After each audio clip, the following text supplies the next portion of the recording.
Hey everyone, welcome back. Today I'm going to show you how to change the language in Gmail for 2026. It's really simple.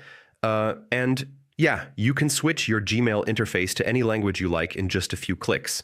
First, open Gmail in your browser and sign in with your account. Just enter your email and password like usual. Nothing complicated here. Once you're logged in, click the gear icon in the top right corner. Then select See All Settings from the drop-down menu. This will open the full settings page. On the settings page, the first section should be General. Scroll down a little until you see Gmail Display Language. This is where you can pick your preferred language. Click the drop-down menu and select the language you want. Once you choose, scroll down and click Save Changes at the bottom. Gmail will refresh and your interface will now appear in the language you selected. Yeah, it's that easy. If you use multiple devices, your Gmail language settings should sync across them automatically. And if you ever want to switch back, just repeat these steps, and that's it.